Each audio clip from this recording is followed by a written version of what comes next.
본문의 말씀을 중심으로 주와 함께 사는 외국인과 나그네라, 이런 제목으로 하나님의 말씀을 전해드리겠습니다. 여러분이 이곳 캐나다에 처음 도착했을 때가 있을 겁니다. 그때를 한번 떠올려 보십시오. 비행기가 캐나다 공항에 도착을 하고요.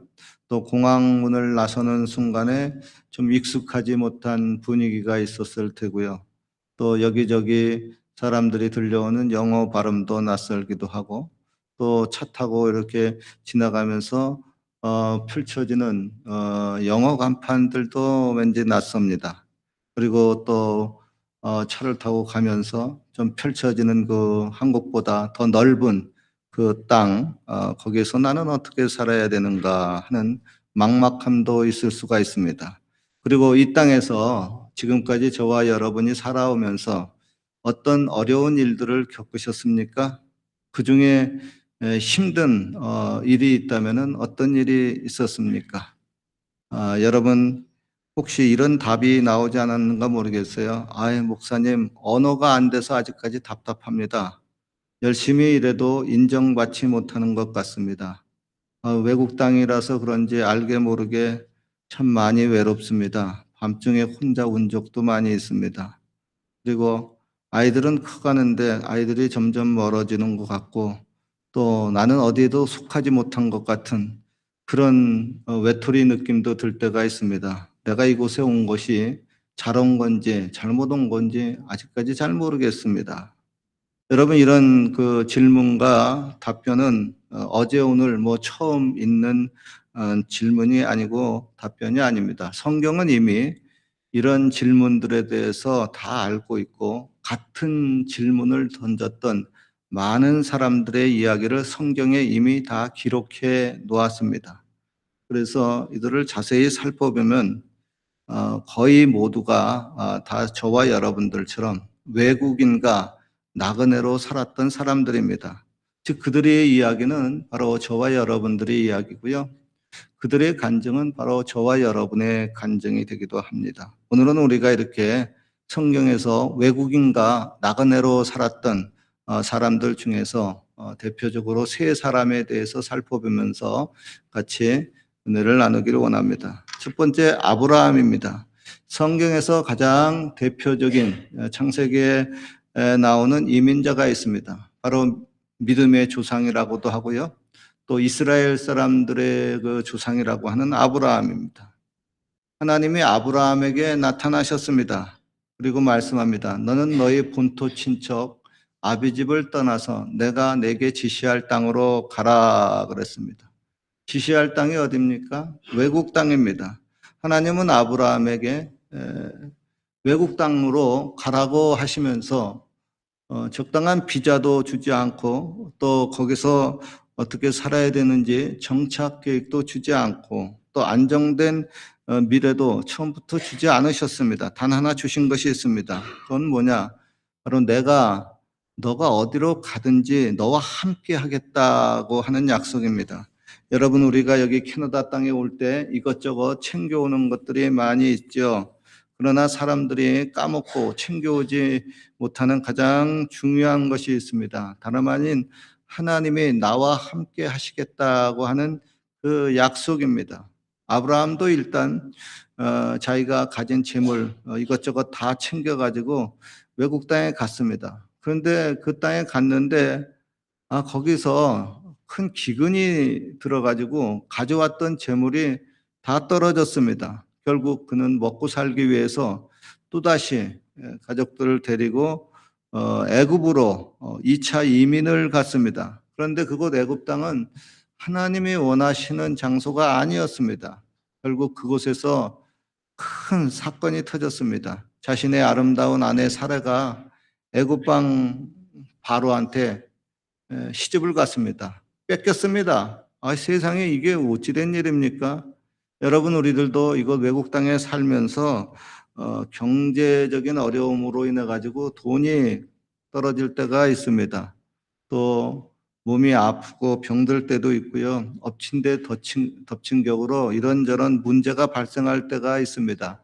또 아내와 남편이 또 사이가 안 좋아서 심각해질 때도 있고요. 이때 이 외국 땅에서 누가 나를 도와줄 마땅한 사람도 없습니다. 여러분, 이때요, 모든 것이 캄캄할 때 하나님의 약속을 기억하십시오. 나를 본토 친척 아비집을 떠나 이곳 외국 땅으로 오게 만드신 그 하나님을 찾으십시오. 그리고 그 하나님께 솔직하게 기도를 해보십시오. 아브라함도 기도를 했습니다. 하나님, 이게 어찌 된 일입니까? 당신이 고향 땅 떠나서 외국 땅으로 가라고 하셔서 갔는데, 아이고, 기근이 와가지고 돈은 다 떨어졌어요. 먹고 살기 위해서 할 수 없이 애굽 땅까지 왔는데 여기서 더 큰 문제를 만났습니다. 아내 뺏겼어요. 나 이제 어떻게 해요? 하나님, 나 좀 도와주세요. 그렇게 하나님의 약속을 붙잡고 기도하자 하나님의 애굽 왕 바로의 집안에 큰 재앙을 내렸습니다. 그래서 바로가 소스라치게 놀라가지고 즉시 아브라함의 아내 사례를 돌려보내 줬습니다. 그러니까 다시 파괴된 가정 다시 회복되었습니다. 거의 파멸 직전까지 갔다가 다시 아브라함이 일어났습니다. 절망이 희망으로 바뀌었고요. 또 탄식이 또 찬양으로 바뀌게 되었습니다. 여러분, 우리들도 이것 그 외국 땅에서 별별 어려움을 다 겪을 수가 있습니다. 그때 하나님이 나와 함께 하시겠다는 그 약속의 말씀을 붙잡고 여러분도 아브라함처럼 기도해 보십시오. 하나님은 외국 땅으로 가는 사람들에게 특별히 약속을 주시는 분이십니다. 어떤 약속이냐 하면은 내가 너와 함께 하겠다는 약속입니다. 하나님은 이스라엘 백성들을 이끌고 가나안 땅으로 들어가는 여호수아에게 약속을 하셨습니다. 내가 어디로 가든지 내 하나님 여호와가 너와 함께 하느니라. 예수님도 떠나시기 전에 우리들에게 약속하셨습니다. 볼지어다 내가 세상 끝날까지 너희와 항상 함께 있으리라.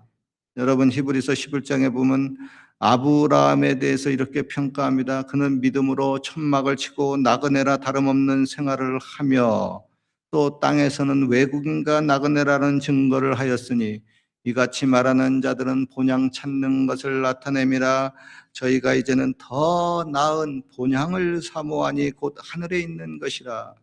여러분, 아브라함은 평생 텐트를 치면서 임시 거주자로 템퍼러리 레지던트로 나그네처럼 살았습니다. 왜 그랬습니까? 다름 아닌 그가 영원히 거할 처소는 이 땅이 아니고 하늘이고 그의 시민권은 이 땅이 아니라 하늘나라에 속했기 때문에 그렇습니다. 오늘의 본문에도 다윗은 말합니다. 나는 주와 함께 외국인과 나그네라. 저와 여러분도 마찬가지입니다. 우리는 주님과 함께 이곳 캐나다 땅에서 사는 외국인과 나그네입니다. 둘째, 요셉에 대해서 살펴봅시다. 성도님들 중에 누군가가 이렇게 말할 것입니다. 목사님, 제가 이곳에 온 것은 스스로 원해서 온 것이 아닙니다. 남편이, 아내가, 부모님이 캐나다에 가자고 반강제로 우겨가지고 끌려온 겁니다. 예, 그럴 수가 있습니다. 바로 요셉이 그랬습니다. 요셉은 애굽 땅에 스스로 원해서 온 것이 아닙니다. 인신매매를 당해서 강제로 끌려온 강제 이민자입니다. 그것도 노예의 신분으로 끌려왔습니다. 조금 전까지만 해도 요셉은 부자 아버지 집에서 호의호식하며 또 사랑도 독차지하며 행복하게 살았습니다. 그런데 갑자기 환경이 바뀌었습니다. 인생이 되게 꼬였습니다. 음식도 바뀌었어요. 그동안 좋은 음식 먹고 지냈었는데 애굽에 끌려가 가지고 노예의 박한 음식을 먹어야만 했습니다. 입맛에 도저히 안 맞습니다. 이건 역시 저와 여러분들의 이야기일 수가 있습니다. 제가 28년 전에 여기 캐나다 캘거리 땅에 처음 왔을 때 이곳에 제대로 짜장면 만드는 중국 식당이 없었습니다. 그래서 여름 휴가 때 밴쿠버에 있는 두꺼비 식당, 중국 식당에 거기까지 가가지고 짜장면 한 그릇 먹고 오곤 했습니다. 지금은 뭐 교회 바로 옆에 산동 반점도 있고 많은 한국식 식당도 있으니까 캘거리가 참 좋아졌습니다. 그리고 여기 캐나다 땅에 살면서 많은 분들이 이런 어려움을 호소합니다. 목사님, 여긴 말이 안 통하니까요. 제가 바보가 된 것 같습니다. 그렇습니다, 여러분. 요셉 역시 애굽 땅에 처음에 끌려갔었을 때 말 못했어요. 완전 바보 취급당했어요. 요즘은 저와 여러분들 스마트폰 번역기 사용하면 어느 정도 언어 문제가 해결되니까 그것도 참 많이 좋아졌어요. 제가 얼마 전에 스마트폰 바꿨어요. 이수영 목사님도 바꿨어요.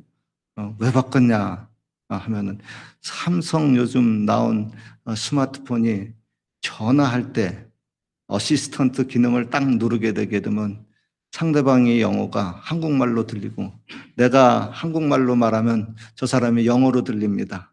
이거 참. 그러니까 이제 목사님 이제 전화 외국 사람한테 와서 받아도 아무렇지도 않고 이제 괜찮아요 그러더라고요. 그리고 기능 보게 되게 되면 제 스마트폰에는 그 번역 기능이 4개가 더 깔려 있어요. 요것이 안 되면 저것으로 하고 요것이 안 되면 저것으로 해가지고 어, 캡처 기능도 또 있어가지고 뭐 바로바로 번역이 되니까 그것도 참 좋아지긴 해요. 그리고 많은 분들이 한국에 있었을 때는 자기의 전공을 살려서 나름대로 자기가 원하는 직업을 갖고 나름대로 보람 있게 일도 하고 또 원하는 또 월급도 뭐 어느 정도 받고 지냈어요. 그러나 이거 캐나다 땅에 와가지고 대부분이 자기가 원하는 전공, 바라는 직업을 갖지 못하는 경우가 많이 있습니다. 이건 역시요 요셉의 간증입니다. 그는 원치 않는 노예 일을 해야만 했습니다. 월급도 한 푼 못 받았어요. 제대로 쉬지도 못하고 죽도록 일을 했습니다. 그리고 또 요셉은 외국 땅에서 강간범이라고 하는 억울한 누명을 뒤집어 쓰고 감옥살이도 3년간 했습니다. 그러니까 얼마나 힘든 생활이에요. 외국 땅에서 사는 것도 힘든데 일이 꼬여가지고 외국에서 감옥 생활을 하니 얼마나 힘들겠어요. 혹시 여러분 여기 외국 땅에서 감옥 생활 하신 분이 있습니까? 죽고 싶을 정도로 힘들었겠죠. 굳이 감옥살이가 아니더라도요, 이거 캐나다가 마치 창살 없는 감옥처럼 느껴질 때가 있을 겁니다. 특별히 상황이 아주 안 좋아가지고 이것을 좀 탈출하고 싶은데 이곳에서 그냥 억지로 마지못해서 살려고 하면은 이곳이 마치 창살 없는 감옥처럼 그렇게 느껴지기도 합니다. 즉 외국 생활은 요셉처럼 누구나 힘든 인생입니다. 그러나 성경은 요셉의 상태를 이렇게 반복적으로 정의를 합니다. 여호와께서 요셉과 함께 하심으로 그가 형통한 자가 되었더라. 계속해서 이 얘기를 해요. 여러분 요셉의 형통은 애굽 말을 유창하게 잘해서가 아니었습니다. 그가 학벌이 뛰어나고 신분이 좋았기 때문도 아니었습니다. 다름 아닌 하나님이 함께 하셨기 때문입니다. 즉 하나님이 함께 하시면 낯선 외국 땅도 영어를 잘하지 못해도 그 외국 땅이 저와 여러분의 사명의 땅이 됩니다. 형통의 땅이 될 수가 있습니다. 여러분 잊지 마십시오. 비록 나는 이곳에 오는 것을 원치 아니했다 할지라도 하나님이 이곳으로 나를 보낸 것은 내가 이곳에서 감당할 사명이 있기 때문에 나를 이곳으로 부른 것입니다. 아멘입니다. 그 사명 중 하나는 바로 그 사람들, 거기에 있는 사람들을 살리는 겁니다. 당시 애굽 지방의 그 중동 지방에 7년 풍년이 오고요. 그 뒤에 이어서 7년 대흉년 기근이 들이닥쳤습니다. 그래서 많은 사람들이 굶어 죽어갔습니다. 그때 하나님은 요셉을 들어 사용하셨습니다. 7년 풍년 때에 이어질 그 7년 기근, 이것을 꿈을 통해서 계시를 받은 요셉은 7년 풍년 때 어마어마하게 많은 산더미 같은 양식을 각 성마다 다 비축을 해놓았습니다. 그 결과 큰 기근이 이루어져도 많은 사람들이 살아났습니다. 요셉의 가족들도 살아났습니다. 단지 그들 자신만 잘 먹고 잘 산 것이 아니라 많은 사람들을 살렸어요. 그리고 그 가족 중에 장차 예수님의 조상이 될 유다 지파도 있었습니다. 만약 그 유다 지파가 기근으로 인해서 다 죽었다면은 예수님의 탄생도 이루어지지 못했을 터이고요. 그렇게 되면 예수님 없으면 저와 여러분들도 세상도 구원받지 못했을 테죠.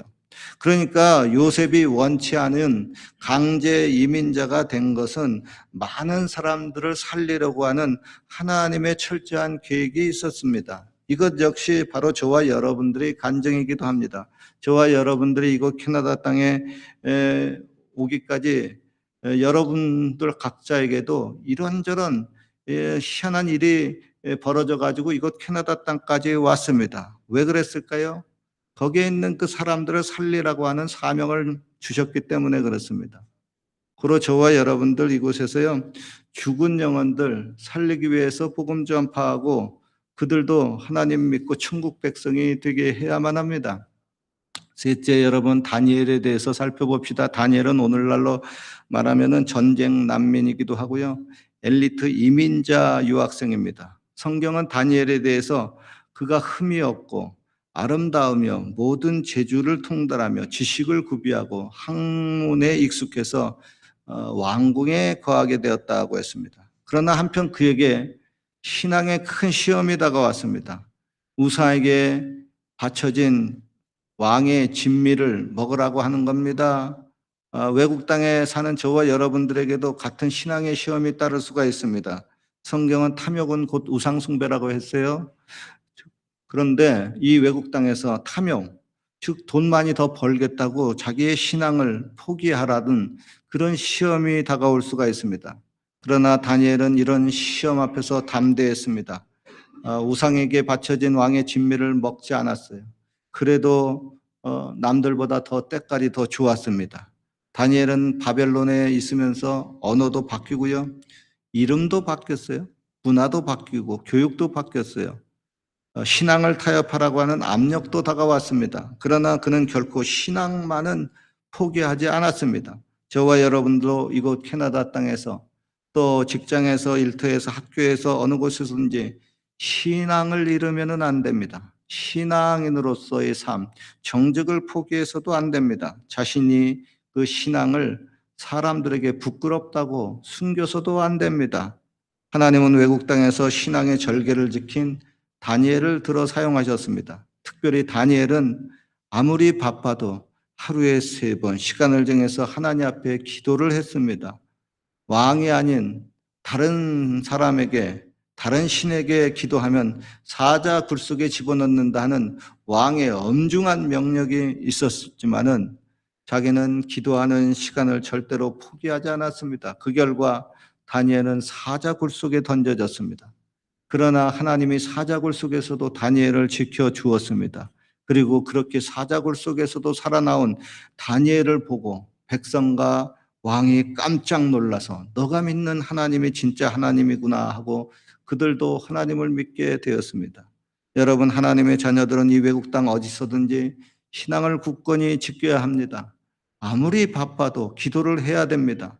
더 나아가서 내 신앙의 모습을 그들에게도 나타내 주어야 됩니다. 그래야 하나님이 다니엘을 구출해 주었듯이 저와 여러분들도 지켜주시고 또 나를 통해서 그들도 하나님을 믿을 수 있게 만들어 줍니다. 자, 오늘은 이렇게 아브라함, 요셉, 다니엘의 그 이민 생활, 외국 생활에 대해서 알아보았습니다. 이들 이민 생활의 공통점은 단순히 외국 땅에 가서 산다 하는 이주 경험이 아닙니다. 하나님의 백성이 낯선 외국 땅에서 어떻게 살아야 하는 것을 보여주는 신앙의 본질을 보여줍니다. 이들 세 사람의 이민 생활, 외국 생활의 공통점은 이렇습니다. 첫째, 이들의 이민 생활은 하나님의 부르심 혹은 섭리로 시작이 되었습니다. 둘째, 외국 땅에서의 정체성의 위기 속에서도 그들은 하나님의 자녀로서의 신앙을 끝까지 지켰습니다. 셋째, 외국 땅에서 오히려 하나님의 함께 하심이 드러나므로 그들을 통해서 다른 사람들도 하나님을 믿게 만들어 주었습니다. 넷째, 그들의 이민 생활은 개인의 생존을 넘어서 다른 많은 사람들을 살리는 통로가 되었습니다. 즉 이민자는 외국 땅에 피난자로 온 것이 아니라 많은 사람들을 살리기 위해 특별히 보냄을 받은 사명자입니다. 다섯째, 이들은 모든 외국 땅에서 전부 다 완전한 정착을 하지 않았습니다. 왜냐하면 이 땅은 우리가 영원히 거할 땅이 아니기 때문에 그렇습니다. 즉 이민 생활은 타국에서 뿌리 내리는 삶이 아니라요, 타국에서 하나님을 증명하는 삶이기 때문에 그렇습니다. 결론을 맺습니다. 사랑하는 성도 여러분, 우리가 여기 캐나다 땅에 온 목적은 이곳에서 잘 먹고 잘 살려고 온 것이 아닙니다. 이곳에서 영원히 정착하려고 하는 목적도 아닙니다. 이 땅은 주님과 함께 외국인과 나그네로 살면서 지나가는 땅이고 우리는 영원한 본향을 향해서 나아가는 사람들입니다. 그리고 이 땅만 바라보고는 사는 그런 사람들에게 아니다, 우리에게는 저 영원한 본향이 있다, 그 본향을 알려주고 본향을 향해서 같이 영광스럽게 사명을 다하고 달려가는 그러한 대열에 합류시키기 위함입니다. 성경은 말씀합니다. 우리가 여기는 영구한 도성이 없고 오직 우리의 시민권은 하늘에 있는지라. 아무쪼록 여러분 주님과 함께 이 땅에서 외국인과 나그네로 살아가면서 사명을 감당하면서 보다 보람찬 인생이 되시기를 주님의 이름으로 축원합니다. 기도드리겠습니다. 하나님 아버지, 우리는 이 땅에서 외국인과 나그네로 살지만 나 혼자 사는 것이 아니라 주님과 함께 동행하는 외국인과 나그네로 살고 있습니다. 하나님, 이 나그네 인생, 외국인 인생을 살면서 주님이 원하시는 그 일을 주님과 같이 할 수 있게 하여 주옵소서. 예수님의 이름으로 기도하옵나이다. 아멘. 우리 같이